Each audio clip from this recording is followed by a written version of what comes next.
No.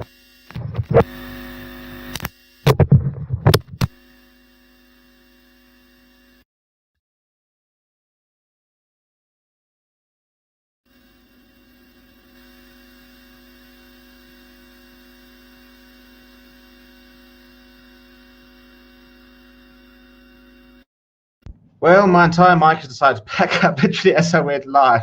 But good evening, everybody, and welcome to Forever Rugby on Forever Sports. I'm try and sort my mic out. You should be able to hear me, but it isn't the usual proper mic that we use.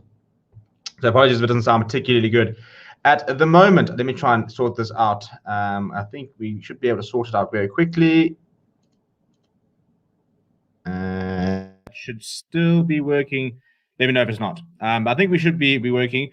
But we are live. We are talking about the end of the Duane Vermeulen era. We are talking about the Kyle Sinckler sighting incident has been done. We are talking about the British and Irish Lions and the Springboks both naming their sides for this weekend, making quite a few changes across both sides. I think, and all the changes, I think that if you look at them, are quite interesting in terms of what we can potentially see this weekend. We were talking about the Rassie Erasmus incident, the fact that he's been charged and will have to, well, it hasn't officially been charged, but he'll have to stand in front of a independent disciplinary panel and account for his actions last week.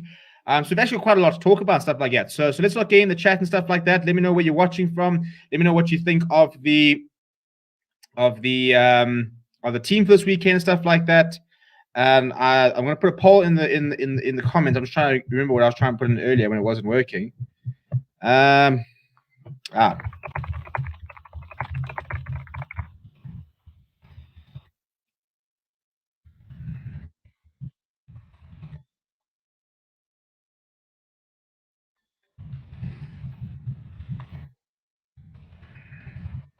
Okay, so the poll that we're going to ask, and I want you guys to go vote, is do you think the Springboks should have risked playing Duane Vermeulen this weekend, even if he wasn't fully fit? Now, he's not playing this weekend. Let's get that all out there to begin with. Nor is he retiring or anything. So in terms of people, if you're worrying about that, that is not what we're talking about. We are talking about the potential end of the Duane Vermeulen era in terms of moving forward and stuff like that within the side as well. So we've got quite a lot to talk about and stuff like that. So please do smash like on the video. Let's start getting in the comments, stuff like that. Let me know what you thought about the team this weekend. We've already got somebody saying that they would have gone with Herschel Jantjies instead of Kobus Reinach. We'll talk about that. We'll talk about the flank option. We'll talk about the bench as well. And we're going to talk about the sort of what happens almost after this weekend in many ways. Not that we want to sort of look too far ahead, but I think that this has been the thing that we've been focused on for so many, for 2 years, ever since the end of the World Cup. We've been all looking towards the British and Irish Lions series. And after this weekend, that is done. We are done with the British and Irish Lions series. So, it then comes to what happens next. What is the next step? Where are we going after the British and Irish Lions series? Talking about the Rugby Championship, talking about the outgoing tour, talking about next year, and then talking about Rugby World Cup 2023. Well, the Springboks will be going to try and win back-to-back World Cups, which is a whole different equation. I mean, the fact that I think, let's be honest, if we thought about 4 years ago, the fact they would even be in the World Cup final, nobody really backed us. So it really was a against all odds World Cup final triumph. And the important thing is now after the Lions series is to what happens next and moving forward and how we're going to move forward. Where are we going to move forward? Which players and stuff are we going to move forward, stuff like that. So I'm going to talk about. We'll talk about the team and stuff like that after. But I want to talk about Duane Vermeulen to begin with, which is the whole title of the video.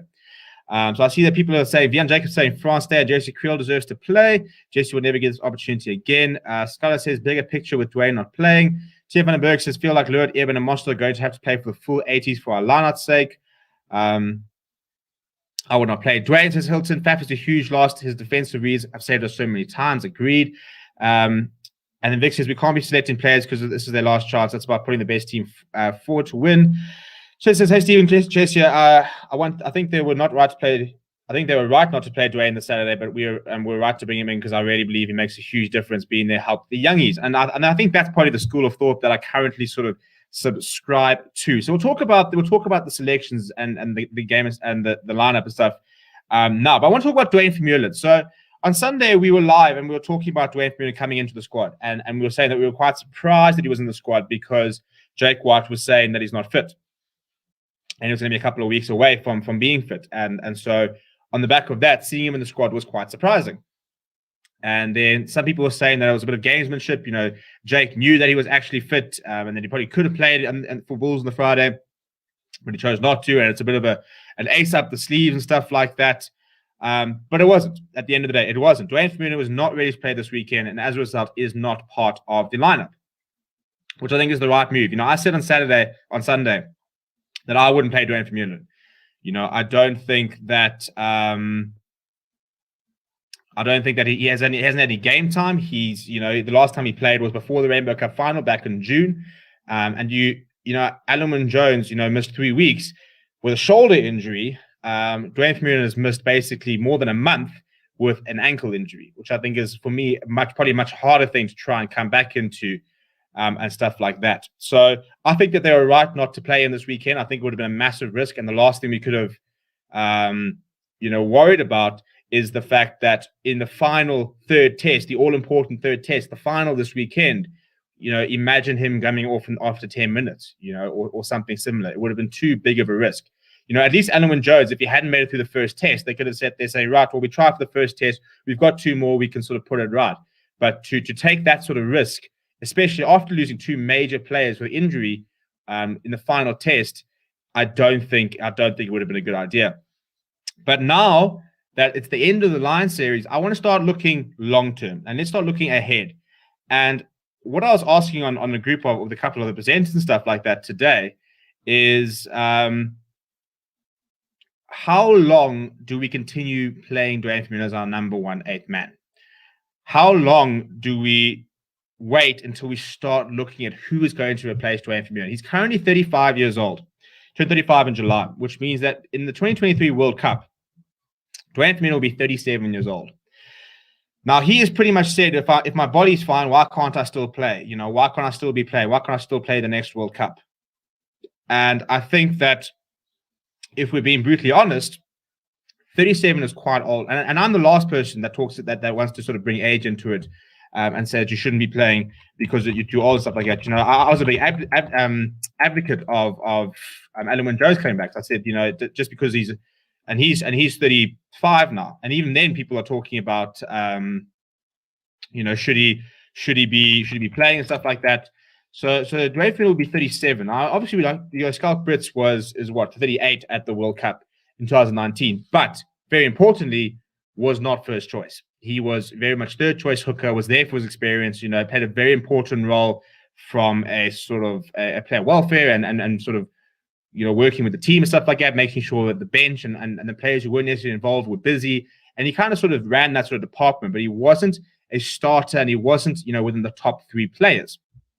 So sort of the question is, and this is what I want to talk about first before we start talking about the sort of the rest of the team and stuff like that, is when do we start? Who is the heir to Duane's throne, and how do we get them there by 2023 World Cup? Because I think it becomes very risky if we're going to play Duane Vermeulen week in, week out for the Springboks for the next 2 years. Come 2023, where he's 37, he gets injured, and suddenly we're sitting there. And I mean, an 8 man is an incredibly important position, and we're sitting there thinking, Sherbet, now what do we do? Who've we got, and what sort of experience do they have? Can we go into the World Cup with our number 1 or first choice 8th man having played 9 international games, for example, and stuff like that? And it's interesting, as I said, because I think that I'm not saying that Duane Vermeulen can't do it. I'm not saying that it's impossible.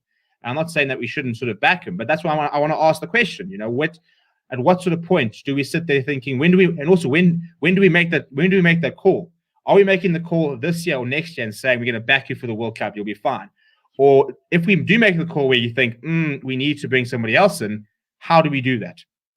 Where do we do that? Do we talk about do we talk about somebody coming off the bench all the time and getting half an hour?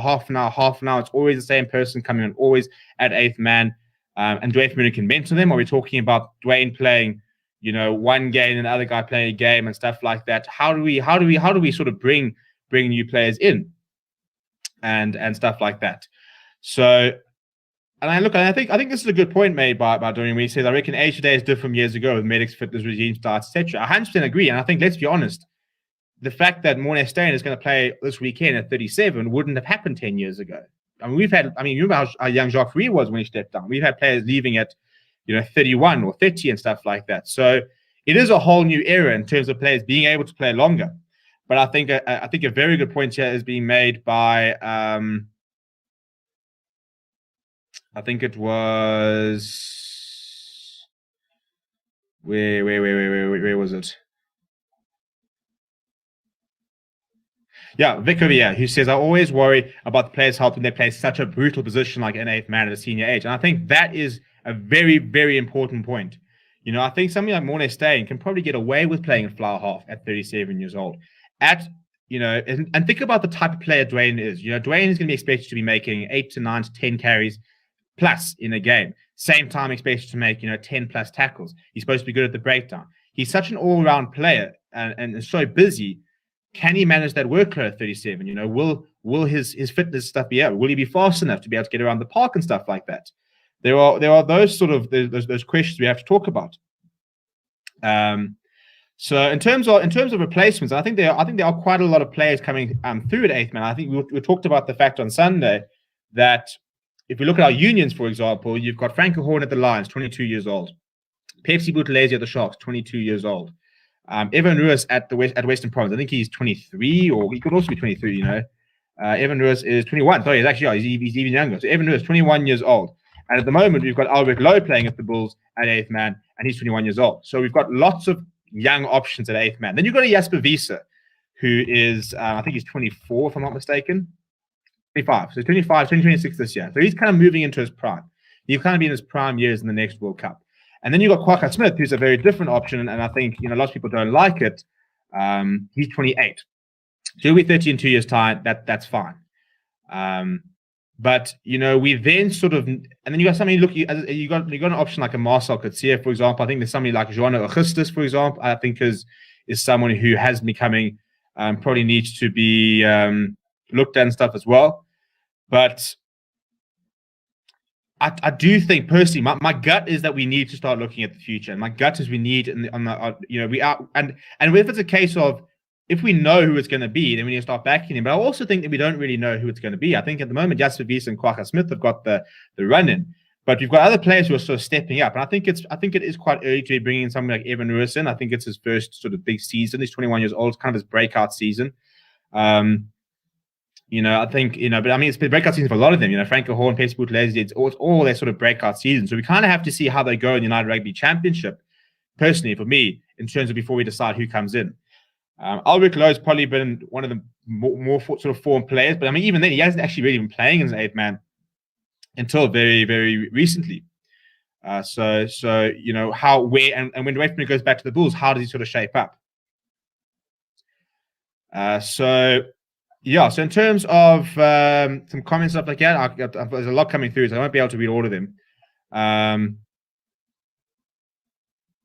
So Jay says, what do you think about the Squid Rugby report that Dwayne runs defense? Yeah, he does. He is. He's a very, very important defense. And funny enough, it's that aspect which I think also gets Kwagga Smith a bit of extra credit, because I think he's also very intelligent in the way he reads the game, and he's got this sort of communication, something that Jasper Wiese doesn't bring.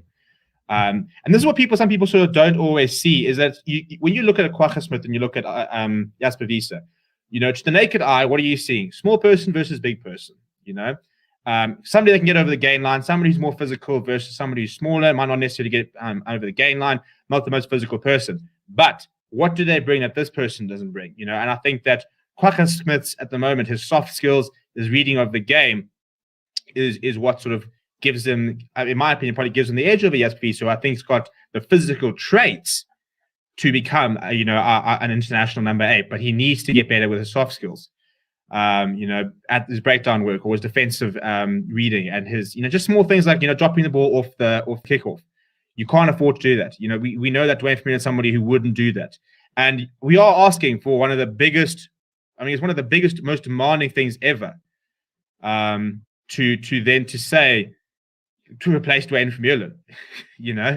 You ask, he's one of the greatest All Blacks. I'm busy reading comments.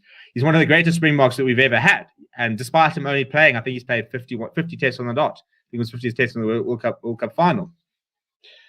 So it's quite an interesting sort of space we find ourselves in, where I think that Dwayne Vermeulen and Willie Leroux, and even Willie Leroux actually could still be playing in 2 years' time. But I think those are probably the two positions that are most sort of crucial and most sort of worrying in terms of we need to start bringing players in to sort of replace them eventually. And that's why I'm hoping that during sort of the Argentina games and even the outgoing tour, we start to sort of see more people coming in. Do we, if we want to bring in an extra 8th man who's a bit younger, who's it going to be? Are you going to go Albert Lowe? Are you going to go Pepsi Buthelezi? Are you going to go Evan Ruiz? And they've all got their sort of same sort of intricacies. So it's going to be very interesting. And I mean, somebody sort of mentioning Marcel Coetzee. I think that if Marcel Coetzee could play from now until the 2023 World Cup, week in, week out, I think he's a perfect option. But he also needs to play at 8th man. We can't be sitting there having somebody who's playing in the 7 jump or the 6 jump or playing on the flank for the next 2 years and then saying, listen, can you just jump in at 8th man for the World Cup?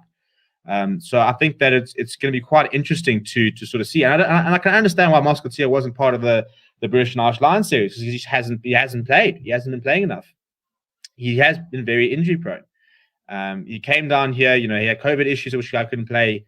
So he just hasn't played enough rugby, and that's what they said. That's why he wasn't in the squad.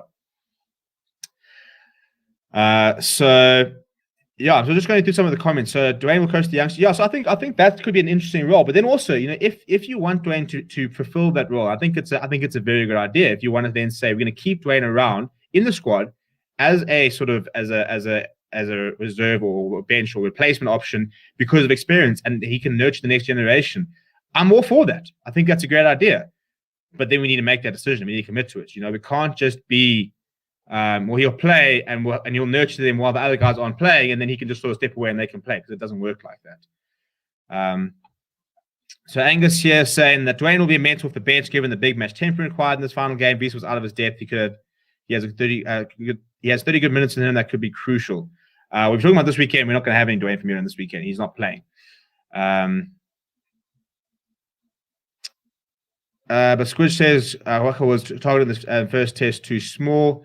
Anyone remember when Sevu Reece was bounced Waka and then ran over to score a try?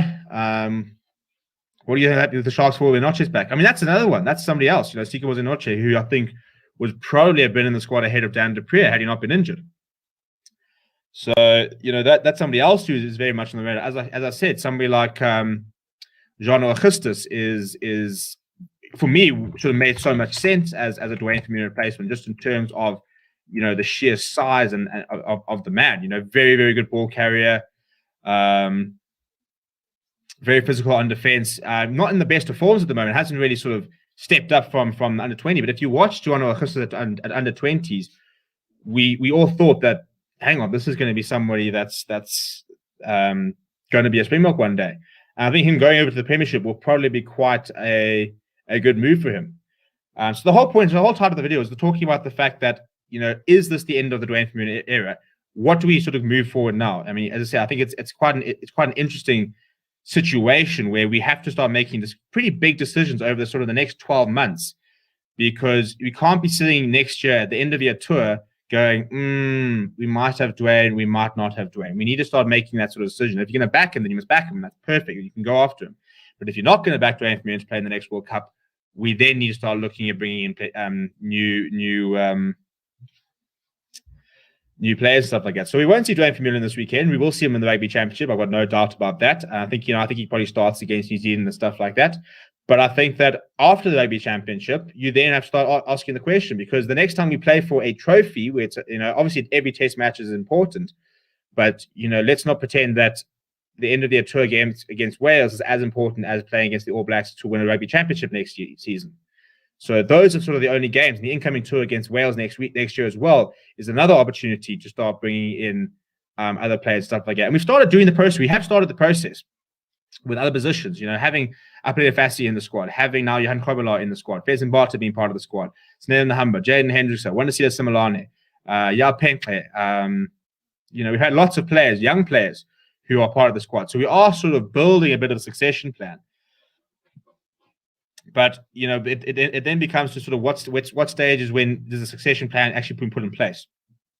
When do we start sort of moving players out and bringing other players in? And as I said, for the most of it, if you're looking at the current 23 for Saturday, for example, there are not that many old players. Morné Steyn I think this is probably the end for him. I think that after the Rugby Championship, I think that's him done. I think maybe end of the year, we probably go with Johan Goosen if he's playing the way he is, or you go with Curran Bosch, or you go with somebody else alongside Pollard and Yankees. I don't think we're going to go Morné Steyn. And because it doesn't really make sense. What's the point? He's not going to play the next World Cup. He's going to be 39. So who's going to be the next thing? So yeah, so that's just sort of what I thought we'd chat about and stuff like that. And I've seen some interesting sort of comments about it. A lot of people talking about Marcel Coetzee and the fact that we should have seen it. As I said, I think Greg will be quite. I think Greg's got an interesting point. You're talking about when Siki Mozanoche comes back, where he plays for the Sharks. You know what has happened because Pepsi Buthelezi is playing too well to drop at the moment. You've got Siya Kolisi as well. So how are they going to sort of negotiate that? How about Dan du Preez? So yeah, I mean, you can talk about Dan du Preez. Dan du Preez has now been sort of called back into the squad. And Dan du Preez is he's a good player, Dan du Preez, and also a very big player. You know, he's 1.96, 112 kgs. But he just, they've never sort of seemed to settle in the Springboks, have the du Preez brothers. Jean-Luc's not part of the squad. Dan du Preez has only been recalled. But I tell you what they're quite good at is they're very good line-out options. So that's also something that we've got to look at with all the other players, because look, less so when you're Pieter-Steph du Toit. But for example, this weekend we've been forced to play Franco Mostert at number 7 because Jasper Wiese is not a line-out option. If you had, for example, Dan du Preez was playing at number 8 this weekend, he was a line-out option. You could have maybe then said, okay, cool, we can put Kwagga in number 6, or we can have a Marco Verstappen or something like that. Because you don't necessarily have to have that. You've already got that third line option at 8th man. But if your 8th man is not a line option, then you have to have a line option number 7, which is where we have Pieter-Steph du Toit. And that's why our lineouts are so good when you've got Dwayne, when you've got Pieter-Steph du Toit, when you've got Franco Mostert, when you've got Eben Etzebeth, and then you're putting on Lood de Jager, and when you're putting on R.K. Snyman. So, yeah, so I'm trying to do some of the comments. And we'll talk about this weekend now. So, thoughts on new Scrum ability to implement the kicking game? Yeah, we'll talk about Scrum. I think Ryan Opman says I think Ulrich has the advantage compared to the other youngsters because he's around the likes of Carl, Botha, Vermeulen, Verstappen, and Coetzee every day. The 100%. Look, Verstappen's moving off, but yeah, so literally you got Marcel Coetzee and Dwayne Vermeulen who can be nurturing Ulrich Lowe to be the next 8th man. Much more, for example, if you look at the Lions, where Franco Horn is the number 1 8th man, and you've got Vincent Tuke next to Sibusiso Sangweni. Look, you've got a Warren Whiteley coaching you, which really, really does help. But you don't have people playing next to you who have been there and done that. Pepsi Buthelezi, he's got Siki Mozanoche. He's got Siya Kolisi. He's got players around him. Evan Lewis also doesn't really have that sort of experience around him. So yeah, that's how I want to sort of start, and we can now move into sort of talking about this weekend. So this is the team that we are putting out on the weekend. So the big changes is Franco Mostert at number 7, and then Lood de Jager into the starting lineup. And then on the bench, we are seeing a 5-3 split, so no bomb squad this weekend. Van Staden and Kwagga Smith are same as last weekend, but Herschel Jantjies and Damian Phillips are now joined by Morné Steyn, who will come on at will be a fly-off option off the bench, and then Kobus Reinach has come into the starting lineup in place of Faf de Klerk. So, yeah, the big thing is there's no lock on the bench. There's 3 locks starting though. So the thinking is that, I'd imagine. Look, you can do. I don't think de Jager can last full 80 minutes. I think that's probably the biggest concern for me in this 23, is that he hasn't played in 80 minutes. So I don't know if he can last 80 minutes. I don't think he will. I think the plan is for him to probably go off and probably Wiese, and then you're probably putting on Van Staden and Kwagga Smith and moving Mostert back to the lock, because we know that Mostert can do what he does from the first minute until the last minute. But in terms of the scrum halves, I think that's probably causing the most sort of debate. Is I think that I can understand why they've sort of gone with Reinach ahead of Herschel Jantjies. I think Kobus Reinach's, at the end of the day, we don't really have a Conor Murray. As much as we play a kicking game, we don't really have scrum halves who are brilliant tactical kickers.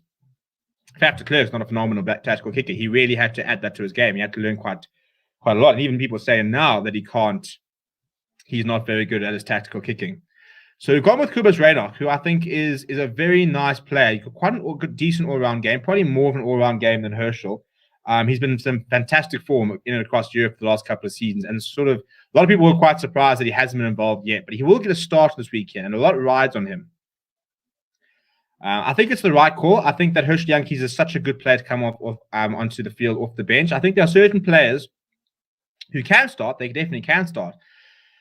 But I think there are certain players who are much better impact players than their counterparts are, for example. So I think that, Trevor and Vincent Koch are much better impact players than a Malherbe is, for example. Not to say that Trevor and Vincent Koch can't start, but if you had to sit there saying, we have to play Frans Malherbe and we have to play Trevor Nyakane, who's better, and to start, who's better to come off the bench? And you'll sit there saying, well, Trevor's so much better off than Frans off the bench. And starting lineup, maybe Frans is better or maybe Trevor's better, depending on how you sort of swing, but they're pretty close. But the impact off the bench is very different. And I think that having Herschel Jantjies coming off the bench, I think is probably a better idea. What's quite interesting is you're bringing on somebody who's quite a bit of a live wire scrum half. And then you've got Morné Steyn, who's not really a sort of attacking all-out fly half, but very, very good goal kicking, very good tactical kicking. So you can sort of see there, we play a lot of 9, and we do a lot of kicking at 9. When you bring on Herschel Jantjies and Morné Steyn, you can then shift the responsibility directly to Morné Steyn and say, cool, you're going to kick, mate. You're going to put in the upper unders. You are going to sort of, you're going to find the territory. I'm going to leave most of the kicking to you. I'm not going to kick much yet. So, but it's a very interesting call. I think it's we're going to miss Faf de Klerk. I mean, I think some people are saying that Kubas Reinach is better than Faf de Klerk. Faf de Klerk gets a lot of criticism, actually, which is, I think, quite interesting for somebody who's won the World Cup. And I think at the end of the day, is Faf de Klerk got the best box kicking in the squad? No. Has he got the best distribution? Maybe not. Is he the best in terms of taking half gaps? Yeah, I don't think there's much in it between the three of them, to be honest. But his defensive ability is unbelievable. The way he reads the game, the defensive reads he makes, he is so, so important to our defensive setup. I think that is where we're going to miss Faf de Klerk the most this weekend, is on the defense. Much like Pieter-Steph du Toit, I think we're going to miss his defensive contributions a lot. Same as Duane Vermeulen. You think about the way he reads the game. That is what we're losing with Faf de Klerk this weekend. That's where we need to try and see Kubas Reinach step up. Because Faf de Klerk, it's weird that we've got such a big role in defense for your scrum half, but he is so quick off the mark. He reads the game very, very well, and he makes some brilliant, brilliant defensive reads. We've seen him snap up the ball, when there's an overlap. We've seen him, take on an eighth man, get there quite quickly, get himself underneath in a strong position and be able to drive him back. He's a very, very good defensive scrum half, is Faf de Klerk. So in terms of some of the common stuff like that, no bomb squad, what do you think? We'll talk about that. Tyler says Herschel Jantjies was to be brought on early in the second half, so they revved them up to 6th gear. Vic says, going back to when Vic was saying this, I like Reinach for his individual brilliance. Don't know how he'll do with the Springbok type of gameplay. We'll have to wait and see. I think Reinach will step up, says Guijo. Green says, Fair Sports, forgive me if I'm wrong, but didn't Moss initially play flank at the Lions at 2016, or has he always been a lock? From what I can remember, he's always been a lock. Because, 2016, when we were making the final, we had a loose trio of Jaco Kriel. We had, what was his name? Warwick Tecklenburg. And then we had Kyle Brink and the likes, and Warren Whiteley. So he's, as far as I can remember, I've never remember him playing that flank for Lions. I could be wrong. But when I was always going to the S-Pass stuff, he was always at lock.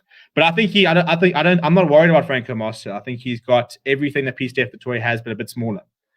I think he's got an incredible work rate. He might not be able to get over the advantage line to the same extent, might not be able to match the physicality of the best player in the world, but he's very, very sound, defensively sound. He's got a fantastic engine on him. I think that's a very clever pick. I think it's a very easy way to negotiate that issue. He's got the line option. He's got the work rate. He's been playing, and he's been in brilliant form. Let's be honest. I think Franco Moss has been our best lock. Even Etzebeth has had some good games and bad games. This series, I don't think anybody, in fact, almost anybody in the team has been as consistent as Franco Moss did in the Georgia, SAA, and the 2 tests. He just brings the same game week in, week out. Contender says he would have played Pimpy at 14, Spoon Corsi at 11, Pollard at 22, and Morné Steyn at 10. I don't think I would have done that. I don't think I would have backed Morné Steyn to have started. I would have liked to have seen Corsi back. I think we'll see him next weekend.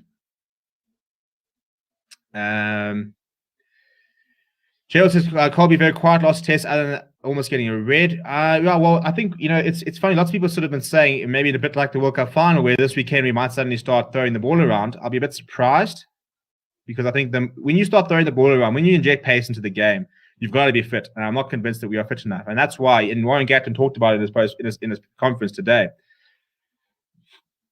that we have been slowing the ball down pretty deliberately. To try and sort of negotiate the fact that we are slightly fitter and to try and nullify the fact that the Lions are very conditioned.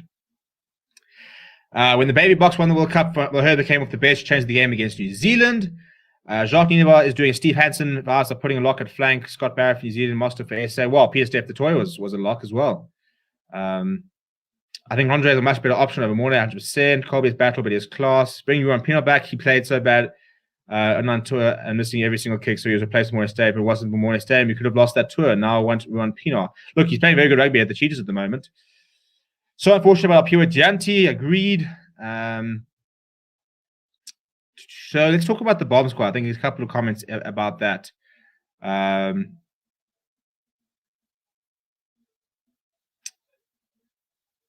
just want to see if there's anything else I want to talk about, but mostly it seems to me talk about the bomb squad. Yeah. So as I said, I think I'm going to go with this. I think we can all agree on this. Show the comment. Yeah. I think Master's going to be fine. In fact, I think he's going to be one of our best performers on Saturday. He's just too consistent not to do it, and he's nothing flair. And that's probably, it's funny how that often comes with the territory. It's a bit like Frans Malherbe. He's never going to sit somebody down, break a gap, do something sensational, but he will make every single tackle he has to make. He will hit every single rack you ask him to hit. He will catch every ball at the line out. He will run up and stuff like that. So I think he'll be absolutely fine this weekend. In terms of the bomb squad, it's kind of what has me a little bit worried is that we managed to negotiate and nullify the whole fitness part by being able to bring on our bomb squad. We don't really have a bomb squad this weekend. And what I was saying and what we talked about quite a lot with Lacagna is the fact that can you have a bomb squad if you don't have the right personnel? Can you have a bomb squad if you're bringing on a Marvin Orie and maybe a Reinhard Alstad and stuff like that, players who haven't necessarily lit the world on fire, compared to the bomb squad that was, like a Diaga, a Snyman, and a Flow, or any of the locks, a Mostert and a Snyman and a Flow. When you bring on world class players off the bench at similar times with the front row and stuff like that. So we're going to have to be very clever with our substitutions, because if we have to bring on Kwagga Smith in the first half like last time, there goes our impact off the bench to a certain degree. If we lose a prop early, there goes our impact off the bench. And we hopefully are 2 weeks fitter and can sort of manage that. And the nice thing is also that with the Lions having a couple of new faces, hopefully they might not be as well gelled or well drilled and stuff like that. But I think that I can understand, for me, the biggest thing and the reason why I can understand not having the bomb squad, I can understand going the 5-3 split, is first of all because our 3 locks are all starting, that we need. That sort of that added big to the. I mean, if you had RKS Snyman, you could have won RKS Snyman, Kwagga Smith, and Markham starting. Boom, that's a bomb squad. There's no issues. But I don't think Marvin Orie quite fits the bill as in the same sort of breath. So I'm fine with that. I think it's fine. I think for the biggest reason for me that I'm sort of relieved that we've gone to a 5-3 is the second goal kicking option. Andre Pollard has been kicking all right. Nothing sensational though. If we're going to be very honest, he left, 5 points in both games, I think it was. And I think if we're being very, very honest and brutally honest and maybe being a little bit overly critical, the 10 points he should have gotten. I don't think there was a lot of excuses. There were very, very kickable opportunities. It wasn't quite right in the corner, on the halfway type thing, or on the right-hand side, which doesn't favor right-footed kicker. And what the biggest issue with last week was, if Pollard wasn't going to kick well, if Pollard was going to get injured, we were suddenly relying on a Colby or a Faf or a Billy or a David Willemse to kick for goal. Whereas now you've got the best in the business. If there's one thing that Mornay Steyn does, he kicks very well for goal. So he, in that sort of respect, it's a very, very good idea. I do worry that, if we're looking at some of the options the Lions have, that they might target Mornay Steyn. If you've got Finn Russell coming on in the last 15 minutes, and he's going to decide he's going to put Bundy Aki into a half gap. Sam Simmons is going to burst through and target the 10 channel. Or Duran van der Merwe is going to come off his wing and target the 10 channel. It does put Moyes under a lot of pressure. So I think that's probably the big worry. But in terms of goal kicking, we're not going to be too worried about that. We as I said, if there's one person you would bet your house or your life or whatever on, it would be Moyes Steyn. But let's talk about some of the inclusions. A couple of people talking about Hendrickse versus Nahamba. I think Hendrickse has the highest threshold of any scrum half in the country right now. I think he can be, in terms of the type of player or the potential where they can get to, I don't think there's a scrum half in the country right now that has the potential to be better. If they all reach their sort of ceiling, I don't think anyone gets better than Hendrickse in terms of what he has, his raw ability. Whether he'll actually be able to put that all together and become a world-class scrum half, I don't know. But you look at him and you think that he's got a very good pass in him. He's got a very good boot in him. He can read the game very, very well. And one of the sort of the moments when I think about he was playing against the Lions, and the Sharks went down to 13 men, and he was sniping when he needed to snipe. He was kicking when he needed to kick, and he negotiated that 10-minute period so well, where he was using pods when he needed to use it. It was like watching. It was a bit of a throwback to watching like a Farida Prayer, just in terms of the way he read the game. He understood the situation, and he got the Sharks out of trouble. He played the territory game brilliantly. He went on a breakdown the blind side, which they weren't really expecting, and then put it to the boot, finding a touch in the corner. Kept the Lions inside their own half. He was so good at that you think that this player is very special. When you watch him at the SA under-20 level, you sat there thinking there's a reason he was one of the World Under-20 Player of the Year nominations. He's a really, really, really talented scrum half. I think Nahamba's very good. I think Nahamba's very off the cup. He's very instinctive. He's quite electrifying. But with that comes those sort of 50-50 performances where he can be as good as he can be bad.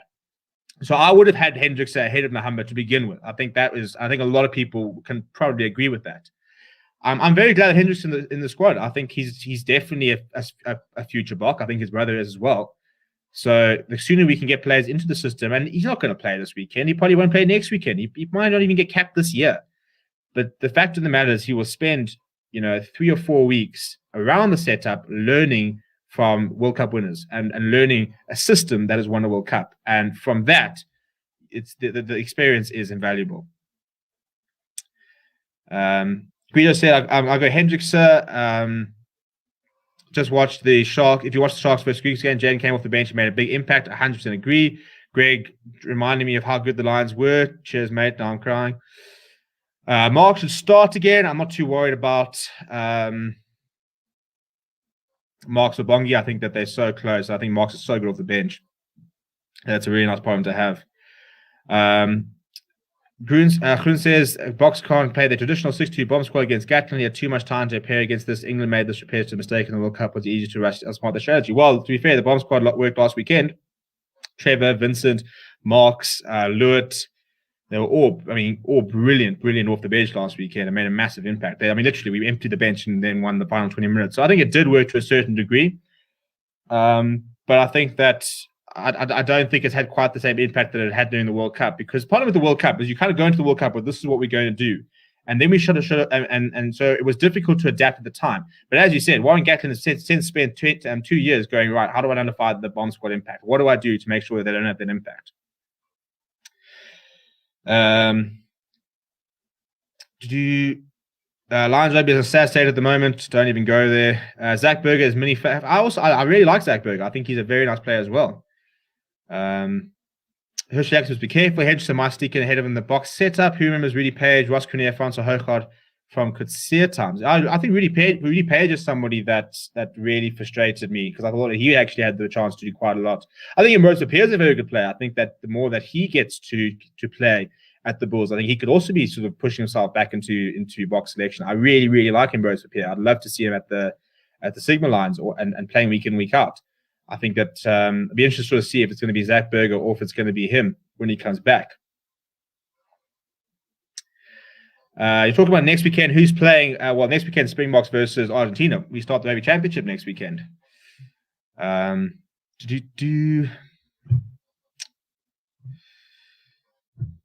I wouldn't say Ross Kinnear was useless. He just wasn't an international player, to be fair. I think Rudy Page had the talent. I don't think that they nurtured very well. I don't think he didn't reach his talent. I think he had the potential to be a really good scrum half.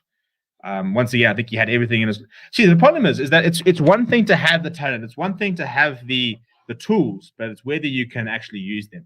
And we've seen it before. I mean, I think even something like a Johan Goosen, if it wasn't for injuries, if it wasn't him moving around and stuff like that, he should have been playing 50 tests for the Springboks. Could he have been better than Andre Pollard? He was definitely probably rated higher as well. Very sort of similar sort of schoolboy prospects, but I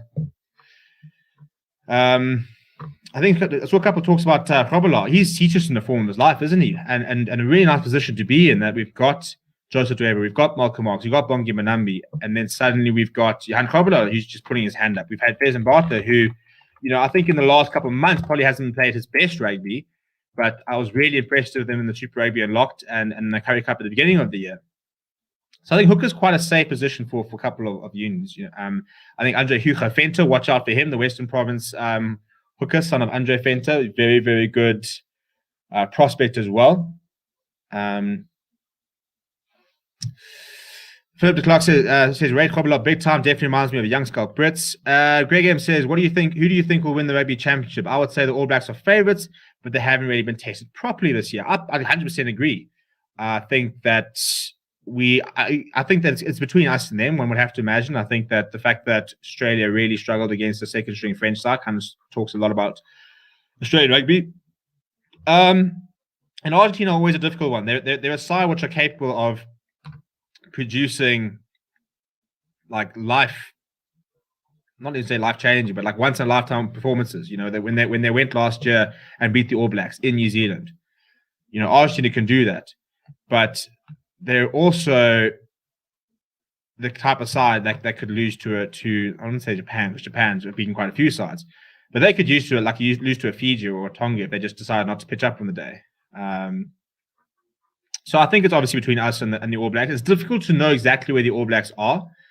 They demolished Fiji, but I think the Players World Cup this weekend will be quite an interesting sort of take. We will be live for that, by the way. Lukhanyo will be with you guys for that game. So the All Blacks for me are probably going to win the rugby championship, mostly because we don't get to play a game here, and we now have to go over there and play 2 games against Australia, 2 games against the All Blacks, which I think is quite a big ask. So in that respect, you've probably got to back the All Blacks. Do you think the likes of Fassi will be given a chance against Argentina? I hope so. I would like to see Fassi get a chance against Argentina. I'd like to see Nkosi come back in and give him another chance. Not to say that Mapimpi and Colby haven't been good enough. Mapimpi was man of the match this weekend, so we're not worried about him. But people saying that Colby's been a bit quiet. But I just think that Spoon Nkosi, he's got the toughest gig in the world, where he's a world-class wing behind two of some of the best wings in the world. So, you've got Cheslin Colby, who many people rate as on form before the series as probably the form player in the world. And then you've got Makazole Mapimpi, who's just come in and, won man of the match in the second test. So it's a very difficult position to be in. Same with Fassi, same with Oscar Speckman, same with a lot of players who have that issue. Something like Jesse Creel hasn't had a lot of opportunity. Somebody was saying that he should be playing ahead of If you genuinely think that should not be starting, I don't think you've been paying attention. I think the first 2 tests have shown us that is arguably the best 13 in the world at the moment. I think our centre pairing is the best centre pairing in the world at the moment. I think Lukhanyo I saw somebody on Twitter who was saying that is he the best number 30? Could he be the best number 13 of all we've ever had in the Springboks? Now, obviously, the sort of the 2 comparisons are Donny Gerber, who I didn't really see play as much, and Jacques Fourie, who was one of my favorite players younger. And I think the big thing with Lukhanyo is I think he's got the threshold to be one of our best, if not the best 13s we've ever had. But he's only 17 tests into his career. So I wouldn't be sort of going that far and making those comparisons just yet. Jacques Fourie played, I think, 60 or 70 tests. So I wouldn't go that far, but I think that I just remember seeing the conversation earlier. Like Lukhanyo is streaks ahead of Jesse Creel. I feel sorry for Jesse because he doesn't get a lot of chances, but shame. You're in front. You're competing with Lukhanyo who is phenomenal.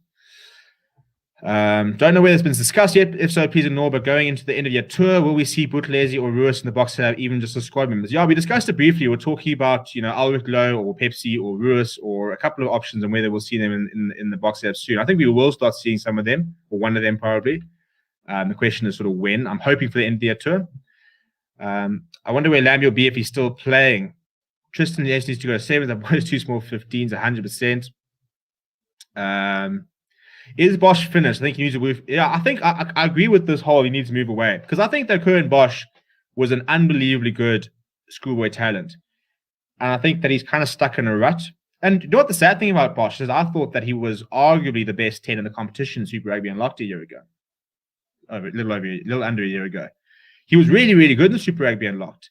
And then since then, the Sharks have definitely sort of adopted more and more of a bit like the Springboks, where they just kick the ball more than any other teams. So I think that he's under a lot of pressure. I think he's really struggling. I think that we saw him play fullback on the weekend, look much better there. So maybe that's a whole new debate itself. But I agree that he needs a move. I think that when you're sort of stuck in a ruck, a bit like Siya Kolisi, people say that he's not good enough for Western Province and stuff like that. When you make that move, a fresh start, it can mean everything. We've seen lots of players do it. So I think that a move away from him would be quite a good idea. So David Slayman says, my 23 for next week would be 9 Yankees, 10 Willemse. I'm not sure I'd go Willemse. 10 Speckman. I can go with Frans Steyn. Jesse Creel 13. Nkosi. I wouldn't change the entire backline for Argentina. Let's not pretend we're playing a Namibia. It's a really good side. I'd like to see maybe Fassi coming in and maybe a wing. I think Fassi and Nkosi I can go with. Maybe you can go with a different fly half. I wouldn't go Willemse at 10 though. I would go Alton or Mornay. I wouldn't be upset if we wanted to give Damien a rest and but I would put Willemse at 12. Then I wouldn't put Frans Steyn. And I don't really need to see much of Jesse Creel. I think he's good, but I think that we've got better at the moment. What about the new pair of Creel brothers? I like them. Richard and David. I think Richard Creel's got a brilliant pair of hands on him. They're quite tall. If they bulk up a little bit, because they're kind of tall and lanky at the moment, but they're not small by any means. So I'll be interested to see it. Look, they're very, very young, so they're far away from ever being in the conversation. But they're very nice players. Can you see Bosch surviving under a high ball assault? No, probably not. I'm so relaxed on the field. He's a Bok captain in the making. 100% agree. He'll never be a Dani Gerber. The problem is you can never compare across generations. The game is so different for a start. I mean, the rugby I watched when I was 5 was completely different to what we're seeing today, in terms of the roles changing, the way you play, the skill sets you have and stuff like that. Also, we always bias from our generation. Chances are the player you watched and who was really good during the time when you were either most sort of watch it or something like that, you will always sort of think, and nostalgia kicks in as well. So somebody from Dani Gerber's era is never going to sit there and say Lukhanyo Am's better. But people watching Lukhanyo Am now will say, well, he's probably better than Gerber, and didn't watch enough of him. I think Jacques Fourie was phenomenal. I think Jacques Fourie is one of the best outside centers of all time. Very different types of players. So it always gets difficult to compare them and say who's better. But I think what you can start doing is you can start putting him in the same bracket. You can start saying, was he not necessarily as good, but was he the sort of the influence in that sort of that conversation? Greg, so I think we should move on from bringing back Deadwood like Speckman, Jan Goosen, both days, rather bring in youngsters for more game time like Ruiz, Buthelezi. Look, I mean, Jan Goosen's still pretty old. I don't think he'll be too chuffed with the idea of me calling him Deadwood. I mean, he's 29 years old, so I'm not too upset about that. Roscoe Speckman, I can understand that he's not long term, but he's just playing too well at the moment to ignore. I don't think enough wings are putting their hands up consistently. I think Madash Tambwe was in some nice form. Edel van der Merwe is now the talk all the time. But in terms of being consistently performing at a high level, a few have been better than Roscoe Speckman, which is why he's there. But that's why, and that was kind of the way we started the show, talking about the fact that is it now time to move on to the next generation? Do we now start replacing Duane Vermeulen? Do we start looking at the new Willie le Roux? Gerald says, Jessica not enough up front, gets up a few sneaky runs, but not as versatile as counterparts. I mean, Lukhanyo Am is a brilliant defender. He's really good at reading it. He's got a fantastic offload game. He brings so much to the table. Guys, Mornay, let's finish off this. We need to get Jan Goosen in. Yeah, I kind of agree with. I mean, I'm not. I think fly half depth. Sorry, a bit of beer coming back up. I think fly half is depth is an issue in this country because I think that after Pollard and Yankees, even now, Johan Goosen 2 months ago wasn't playing at fly half. So after those two, there's a reason that Morné Steyn's ahead of Curran Bosch and ahead of, and that was kind of it. Damian Willemse was playing at 10. But we just don't have fly in this country at the moment. We've got Jordan Hendricks, who I think is a very, very talented player. I think Chris Smith's a decent player. But you got Eddie Forsheers and, your Tim Sweels, who are good players, but not sort of breaking the door down. So I think Johan Goosen will become the third fly half choice. And I think that those three will probably take us through to the next World Cup. If you look at Andre Pollard, he is 27, so he'll be 29 at the next World Cup. I think Elton Jantjies is currently 29 or 28. Right, so 31. So Elton Jantjies will probably be moved on. So he just turned 21 yesterday or on Sunday. So he'll be moved on probably in the next year or two. So then you still need to find your third scrum off. So you probably go Andre Pollard, Johan Goosen, and after that, who do you go with though? Jordan Henderson, I think, is a very good talent, but probably too soon. I think Johnny Lombard could have been in the conversation, but he had that ACL injury, so can he come back? Curran Bosch is not in great form at the moment. But I agree that after the series, we can't stick with Morné Steyn for. I mean, do you bring Rob de Preer back? But you can't stick with Morné Steyn for the next year or two. You can't. He's going to be 39 at the next World Cup. He's not going to play at the next World Cup. He's not. And if you're not going to play at the next World Cup, and you're not starting, and you're not even in the 23. He is this weekend, but I don't think he's streaks ahead of everybody else. I don't see the point in keeping him around. Rich says Herbert was a class of his own. Joffrey could do amazing things on the field. Amma's great ability and vision. Well, I just think that they're all very different players, and in very different eras. But I've seen the videos and stuff of Herbert, and he was a terrific player. In many ways, ahead of his time. Imagine a centre battle of the two Bosches, Curran versus Marcelo. It's still a shame that the Bulls didn't get to play the B Lions. They are a top provincial team. Goosen would have had a good Springbok trial. Speckman is from KC. We love him. Johan Goosen should be in the mix already. Needs to sharpen a bit all in all at good 10. I just think that you can't just play 3 games of fly half and then become the third choice fly half. If you wanted to bring him as utility back, then you could have said cool. But also he's played before this. He played more, I think, in the last month than he has in the last 12 months. So at the start of the series, were you going to call up a Johan Goosen who hadn't started a game at fly half since 2019 and had played a sum total of 320 minutes the entire season? So we couldn't call him up. Even now, I think you can start talking about even now. I think it's difficult to call him up after 3 games. He's played the Springboks, he played the Lions, and he's played against the Western Province. He's played 3 matches at fly half, and now he must be the second choice fly half. I know his class, and I think that he will be part of the setup eventually. But I think it's difficult to say to somewhere like Curran Bosch, who's been playing week in, week out, scoring. I mean, the highest point scorer in the Currie Cup was really good last year in Super Rugby. He's been playing at number 10 for the Sharks for 2 or 3 years, and somebody can just go and play 3 games and say, cool, I'm just going to jump in there. So I think that when Johan Goosen has started playing, when he's played 9 or 10 games, fantastic. Get him into the setup. But he needs to be able to prove he's fit. We can't have Johan Goosen coming in, breaking down on the field. What do you think the matchup against Australia may be like? I mean, the fact that they struggled against France is a bit of a red flag, isn't it? It wasn't a particularly good French side. That blonde number 6 for Sharks is a good prospect. We forgot his number name, Dylan Richardson, as Philip de Klerk says. Can't compare different generation. Jock is definitely one of the best 30s of all time. Head says Lions, Steel Series, Heart says Bokker. Imagine a world where Damien Dale and Joffrey play the same team. Well, I mean, at least we had to sort of settle for Jean de Villiers and Joffrey, which wasn't exactly the worst centre combination. But I get what you mean. But those two were quite similar in terms of their raw power.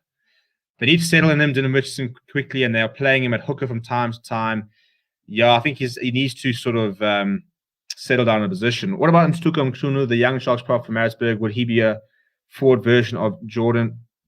I think that Mchunu needs to learn how to scrum before we start talking about it. I think he's fantastic in the loose, but his scrumming leaves a lot to be desired. And as your sort of main function, he needs to sort that out. He's got time though. He's got time, so I think he's a nice one to watch out for. I think Cardi Sard is someone we need to look out for. The 2 young, the Steenekamp and Smith at Bulls are knocking doors down as well. Couple of props coming through. Jalen Sneyman says, no matter what everyone says, I will still bet everything on Bosch. I think everyone forgot about what he done for Sharks against the big teams. He's not a bad player at all. Young Surf 10 has always been better than Creel, in my opinion. Tend to agree. I'm as better than Fourie and still has years in the tank. I played 13 all my life. Trust me, played for Tux 1. Okay, well, I don't think you can. Are you really going to say that Lacagna right now is better than? I mean, he's played 17 tests. I mean, Jacques Fourie. Yeah, I wouldn't. As I said, I wouldn't really compare them. I think they're very different. So yeah, I mean, I don't think if we're going to start bringing out credentials, then I don't know. Anybody that is still talking about Jesse Creel's obviously on drugs. Well, maybe he's on drugs. I mean, he's not on drugs. I'm just saying he looks like he's on drugs. That man is a walking Baywatch poster. Do you think Johan Janssen and Rensburg could make a comeback in the squad? Fred Zalinger? No, come on. Let's not talk about Fred Zalinger. The fact that Lions signed him showed you where the Lions are at the moment.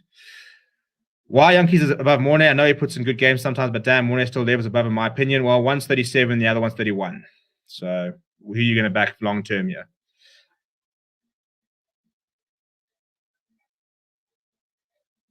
Don't agree. Young Flask, we need to get playing as FC du Plessis, Chris Schroeder, and Jordan Hendricks are close enough. Yeah, but I mean, they need to start playing to begin with. FC du Plessis has barely played this season. Jordan Hendricks is only just starting to come through. We can't just chuck them in the box squad yet. So could one of them be in the World Cup in 2023? Yeah, sure. But I don't think that we can. I mean, Jordan Hendricks is not ready to be a Springbok. FC du Plessis, very talented player. He's 20 years old. I think he's played about 100 minutes this year. So they'll get there. They'll get there. But I think that let's not do what we did to Johan Goosen. Let's not do what we did to Andre Pollard and rush people through, and then they get injured, and then we sit there thinking, well, it's the career that never was. Lots of fly half depth in RSA. Just need to get game time at local level. I mean, the Sharks sign on for the Marties fly halves. I think there's lots of depth at young fly halves. Kate Voliter, as we were talking about, FC du Plessis, Chris Schroeder, Jordan Hendricks.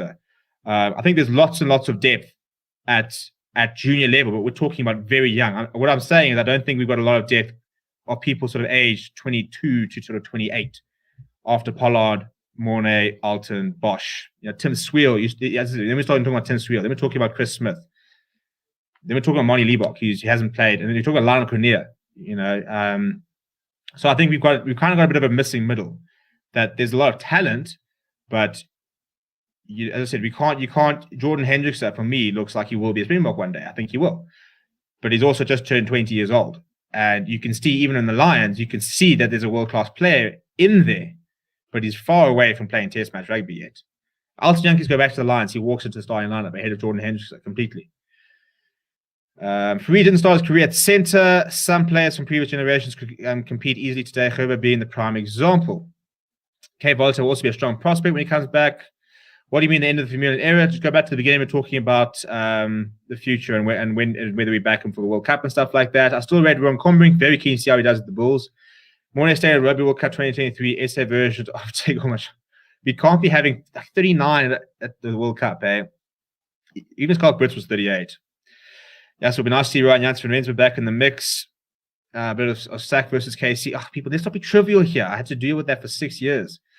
Well, to be fair, South Africa have in the past led fly-offs in their prime lead the country. Imagine someone like Peter Grant, who was number one in ZF for years, then left because he wasn't being picked.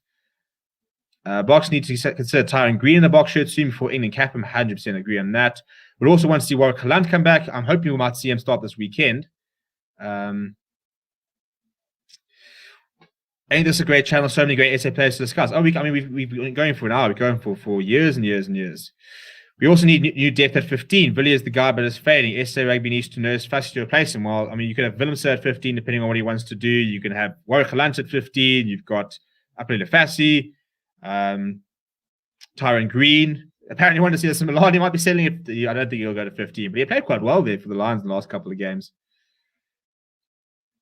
Tyron has some serious flair, but maybe a bit soft on defense. Yeah, it'll take a bit of time. Look, I tell you what, he might not be a bit small, but he's a bit like Holber. He'll go and hit somebody if no issues there, but it'll take a bit of time to sort of adjust. Kay Volta will go on as one of the fly halves. Yeah, I think that but again, long-term injury now, has to come back, and this is always the worry when you play these players too soon. I always say that we do that a lot, especially with fly halves. We see a fly half, we chuck them in at 19, 20 years old. So I worry about Jordan Hendrickson, to be honest. I'm glad he's playing because, the option is Fred Zalinger, but we need to look after our youngsters. Australia are bloody youngsters with old oaks, just where the Quay Cooper struggling to gain citizenship for Australia. Yeah, it's a bizarre situation. Vix and Kuno and young Hendrik Vessels are the same boat with their scrumming. Yeah, I also thought young Hendrik Vessels wasn't particularly impressive at the Under-20 series, but we know he's a very, very good talent. I still think Edward van der Merwe will be a future Bok 15. Well, I'm praying that the plan is at the Lions to play him at 15. What about Klapakanya as a new prop? Well, he needs to get fit as well. He's also currently injured. I think he's out for that 2 or 3 weeks. So he needs to come back there. I know that Renock has a little more experience than Yankees, but Yankees deserves a start. Well, you do have to sort of feel sorry for him. Because, he's barely had any game time as old Herschel. He came on as a winger against in the SAA game. He hasn't had a lot of game time. So I wouldn't be surprised if we saw him start next weekend. I think the reason Yankees on the bench is because he plays a more open game. Renner can box kick well. I tend to agree. And should SA be left without good 10s, brings him RBM schoolboys instead. We work hard. Well, so the Sharks should have just signed that Zim chap. I think he's a fly off as well. Let Lekanya score a try on the level of Freeze in 2009 and we can elevate him to the status. I'll be thrilled. 100%. 100%.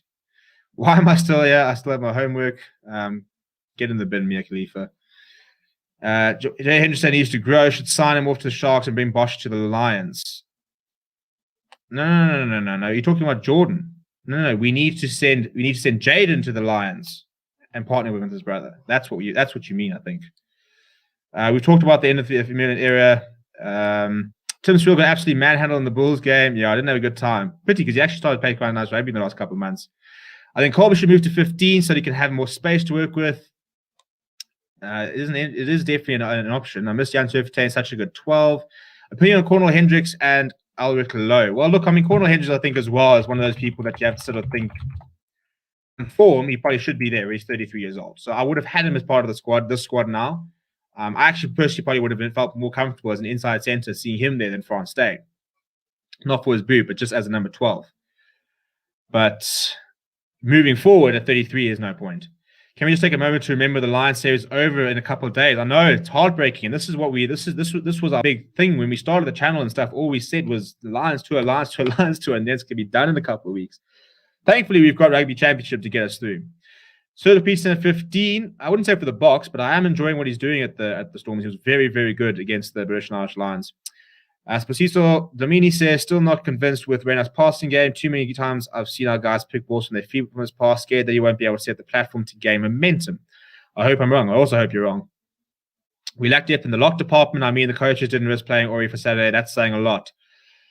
Do you know what the problem is, I think, is that you are, after your 4 locks that we've got, who I think are probably all in the sort of top 10 best locks in the world, there's quite a step down. But to be fair,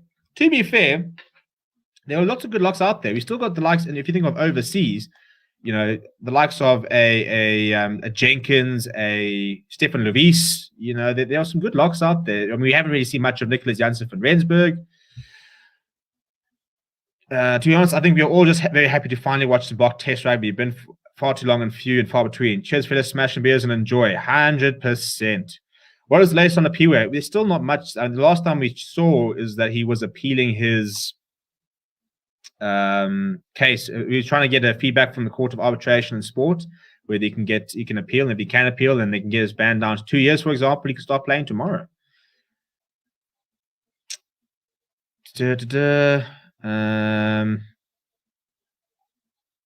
just trying to catch up here. Would you like to see Marcus Smith play for the Lions? I can understand why they wouldn't, but he's a terrific player and I really, really like him. What's happened to Jan Surfertain? He must have upset someone along the way. It's a bit of a weird one. I don't quite know. Yeah, if they don't like him or what his story is. But yeah, it just doesn't seem. Again, moving forward, you've got to think that surely we're going Jan Surfertain ahead of France Day. Surely we're going even a Rohan Jansen van Rensburg, Andre Esterhuizen. those are the players you need to get out. Your Mornes Danes, France Danes, those sort of players. You really are quite old. Jacques Hussen and Jared Taylor. Oh, the schoolboy, the youngsters. Yeah, I haven't, look, to be honest, I haven't watched as much schoolboy rugby as I should be. But, as somebody says, the Salbornians, as I said, I haven't watched enough of them to comment. I know the names by reputation more than what I physically watched. I feel like SVB is doing a great job for it. At A, both states are done after this game this weekend. It makes no sense to take them to France 2023. JD Strickland is very unlucky not to play for the Boks. I think injuries at the wrong time for him. Would like to have seen Gareth Davies play, world-class scrum half, but good to see Williams and Adams back.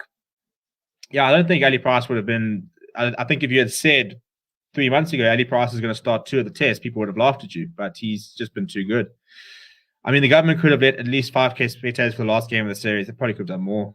JD Strickland, yeah. We're going to end it there, though. We've been going for well over an hour, so thank you very much, everybody, for jumping on. And also, by the way, fun fact, we hit 4,000 subscribers today, which was quite amazing. It's something I was trying to maybe push for the weekend, but we're over that today. So thank you so much for doing that. In terms of the week to come, we'll be live again tomorrow night. I'm going to try and see if I can get a guest on, and we can talk about similar things, but have more sort of a discussion with somebody else as well as the comment, stuff like that.